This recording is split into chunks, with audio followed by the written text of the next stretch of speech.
Bonjour Jean-Michel, comment vas-tu? Salut Chris, super. Tu nous expliques un peu ce que c'est les vins d'Alizé?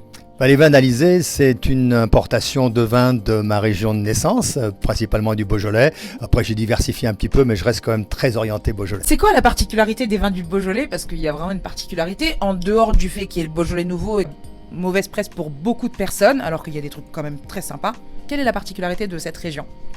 Alors le Beaujolais, c'est vrai, une presse un petit peu difficile à cause du Beaujolais nouveau, mais qui reste quand même un vin qui est fini, qui est en fin de fermentation, quoi. Mais nous, on fait pas de Beaujolais nouveau, hein. On fait les stars du Beaujolais, c'est-à-dire que c'est les vins nature, les vins bio, même biodynamiques. Donc c'est vraiment ce qui se fait de mieux dans le Beaujolais, ce côté fruité, cette acidité qui rend ce fruit encore plus agréable. Est-ce que tu peux nous parler de deux vignerons phares que tu représentes, les vignerons historiques peut-être, parce que j'imagine que tu dois changer ta sélection, mais que tu as quand même des vignerons phares qui ne bougeront peut-être jamais de ta sélection. Qui sont-ils? C'est Jean Foillard, que j'importe depuis presque 40 ans maintenant à La Réunion. Toute la bande à Jean Foillard, c'est-à-dire Lapierre, donc Marcel Lapierre qui est malheureusement décédé, le Noun, donc Descombes, voilà, donc c'est quand même tous des gens qui sont dans la même lignée de la vinification du Gamay et qui font des vins qui sont superbes, qui se vendent super bien aussi à l'extérieur, qui sont un peu chers, mais ça vaut le détour. Qu'est-ce qui a fait que tu es rentré dans le vin, en dehors du fait que tu viennes de la région? Comment tu peux nous expliquer un peu ta passion du vin aujourd'hui?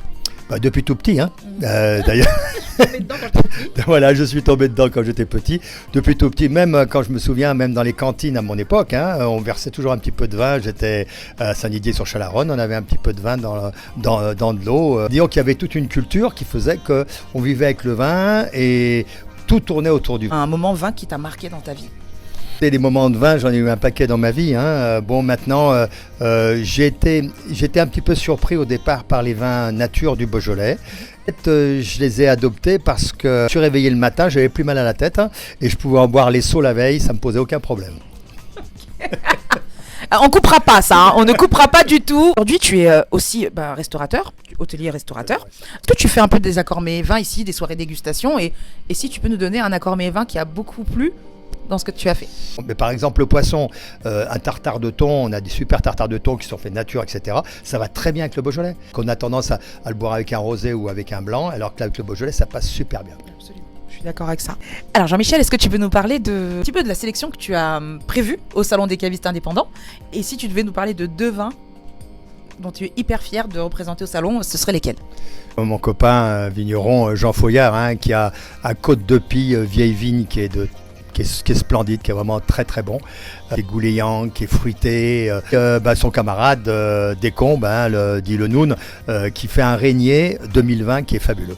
Franchement, que je trouve vraiment fabuleux, toujours en vieille vigne. Voilà, ce seront deux des vins qu'on pourra déguster, mais il y en aura une dizaine, toujours dans le cadre du Beaujolais et toujours dans le cadre des vins bio, nature et des stars du Beaujolais. Bien sûr, il y aura du champagne et du vin blanc de Bourgogne, enfin du Mâconnais, pour également pouvoir déguster. Pas de Beaujolais blanc? Pas de Beaujolais blanc parce que on peut pas tout avoir d'une part, et puis le Beaujolais blanc est assez cher. Hein, donc voilà, donc il y a pas la cote commercialement que pourrait avoir un Bourgogne blanc comme un Saint-Véran ou un Pouilly-Fuissé.